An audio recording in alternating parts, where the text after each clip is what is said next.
সলমান খান, অক্ষয় কুমার, প্রিয়াঙ্কা চোপড়ার মুর্শে সাদেগরি মুভির বাজেট কত, বক্স অফিসে কত কালেকশন করেছে, বক্স অফিসে কি বাড়ি এনেছে, সবই আমি ভিডিওতে শেয়ার করব। আর পার্সোনালি এই সিনেমাটা আমার কেমন লেগেছে তাও তোমার সাথে শেয়ার করব।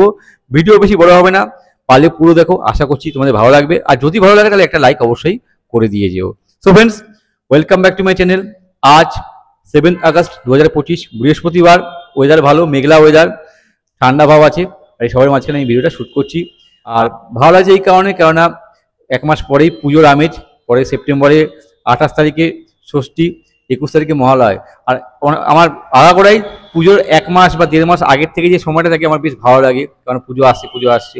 যাই হোক, যে টপিকে ফিরছি, মুর্শে শাদি কারোগি আজ থেকে 21 বছর আগে 2004 সালের 30 জুলাই রিলিজ করেছিল।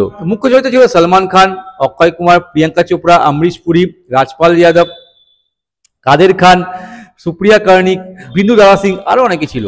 মুর্শে সাদেগরি একটা out and out romantic comedy movie.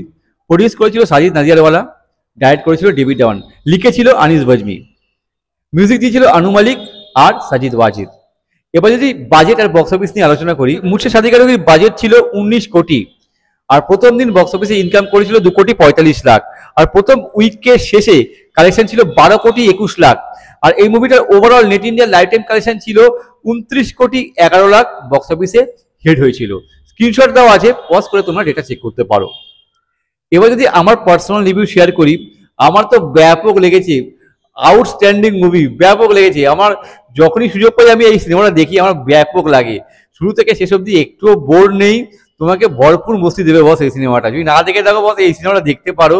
যদি গল্পটা একটু করে তোমাদের সাথে শেয়ার করি, এখানে সমীর যে পার্টটা প্লে করছে সলমান খান, সে তার দাদিকে নিয়ে থাকে। একজনের সাথে তার ভালোবাসা থাকে, বিয়েও হবে, সব ঠিকঠাক থাকে, কিন্তু তার এত রাগ, সেই রাগের কারণে তার সেই প্রেমিকা তাকে ফেলে চলে যায়। এবার ঘটনাক্রমে সমীর গোয়ায় আসে কর্মসূত্রে, কাজের সূত্রে। সেখানে আলাপ হয় রানীর সাথে, মানে যে পার্টটা প্লে করছে প্রিয়াঙ্কা চোপড়া। প্রথম দেখাতেই রানীকে ভালো লেগে যায় সমীরের। এবার ঘটনাক্রমে সেখানে আসে সানি, মানে যে পার্টটা প্লে করছে অক্ষয় কুমার, সেও রানীকে দেখে, রানীকে তারও ভালো লেগে যায়। এবার মোরাল অফ দ্য স্টোরি, যে রানীকে কে পাবে, সমীর পাবে না সানি পাবে, এদের মধ্যে একটা ফেস আপ চলে, সমীরের সাথে সানি। এই নিয়ে গল্প। আর এই টোটাল জার্নিতে যে কমেডি ক্রিয়েট হয় সেটা এত ব্যাপক, এত ভালো লাগে যে তোমার দেখলেই তোমরা বুঝতে পারবে। এক কথায় অসাধারণ। এবার যে পারফরমেন্সের প্রসঙ্গে আসি, সলমান খান ভালো অভিনয় করেছে আর খুব হ্যান্ডসাম দেখতে লেগেছে। নকল চুল হলে কি হবে, কিন্তু চুলের স্টাইলটা ব্যাপক ছিল। প্রিয়াঙ্কা চোপড়া ব্যাপক অভিনয় করেছে, খুব সুন্দর দেখতে লেগেছে, ভালো কাজ করেছে প্রিয়াঙ্কা চোপড়া এই সিনেমাতে। কিন্তু সবাইকে ছাপিয়ে গেছে হচ্ছে অক্ষয় কুমার।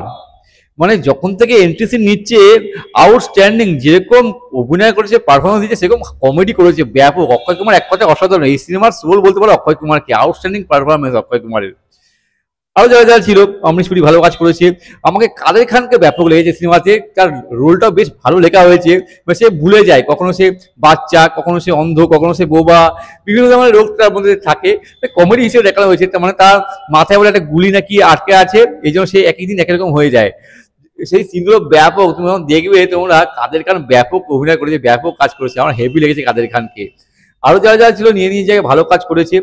সব মিলিয়ে ভালো একটা সিনেমা, তোমাকে 100% এন্টারটেনমেন্ট দেবে। ইভেন গানগুলো খুব সুন্দর এই সিনেমাতে। আর জিনেকে 4 দিন গানটা এখনো আইকনিক সং, এখনো গানটা সব জায়গায় চলে। আর সলমান খানের সিগনেচার স্টেপ বলতে পারো, টাওয়াল দিয়ে যে স্টেপটা করে, 100% এন্টারটেনমেন্ট গ্যারান্টি। যদি এখনো না দেখে থাকো, আমি জানি অনেকেই সিনেমাটা দেখে নিয়েছো, যদি না দেখে থাকো বস, এই মুভিটা দেখো, তোমাকে 100% এন্টারটেনমেন্ট দেবে। আমার তো ব্যাপক লেগেছে। আমি চাইছি যে এই সিনেমাটার সিকুয়েল আসুক, কেননা এখন তো সব সিনেমায় সিকুয়েল বেরোচ্ছে। আমি চাই এই সিনেমাটার সিকুয়েল আসুক, মুর্শে সাদেগরি 2। সাজিদ নাজিয়ারওয়ালা যে কি প্রডিউসার, সে ডেফিনেটলি, সে তো নিজের স্ক্রিপ্ট লেখে, ডাইরেক্ট করে, প্রডিউসার তো সে আসেই। সে এমন কিছু স্ক্রিপ্ট লিখলো যে সেখানে এই দুজনকে আবার একসাথে ফিরিয়ে নিয়ে আনে, মানে অক্ষয় কুমার, সলমান খানকে। হিরোইন অন্য কাউকে নিক, অন্য কোনো অ্যাক্ট্রেসকে, কোনো অসুবিধা নেই। যদি আসে এরা দুজনকে আবার নিয়ে, মুর্শে সাদেগরি 2 আসে, আর ডেভিড যদি সেই সিনেমা ডাইরেক্ট করে, দেখতে হবে না। তখন এই বইটা হিট করেছিল, এই বইটা অল টাইম ব্লকবাস্টার হবে, কাঁপিয়ে দেবে, সব রেকর্ড ভেঙে দেবে। আমি চাই ডেফিনেটলি এটা হোক, মেকার্স না এটা নিয়ে ভাবুক, মুর্শে সাদেগরি 2 লিখুক, তাহলে আমরা আবার সবাই সলমান খান, অক্ষয় কুমারকে বড় পর্দায় দেখতে পারবো।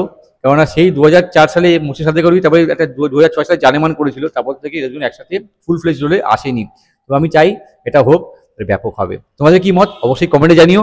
আর যদি ভিডিওটা ভালো লাগে তাহলে লাইক করো, শেয়ার করো, চ্যানেলে নতুন করে সাবস্ক্রাইব করতে পারো। যদি কোনো সিনেমা সম্পর্কে জানতে চাও তো আমায় কমেন্ট করে পাঠাও, আমি চেষ্টা করবো সেই সিনেমা সম্পর্কে ভিডিও বানাবার আর তোমাদের সকলের সাথে শেয়ার করবার জন্য। ততক্ষণের জন্য বিরতি নেবো। তোমরা প্রত্যেকে ভালো থাকো। টাটা, বাই, জয় হিন্দ, take care and stay cool man.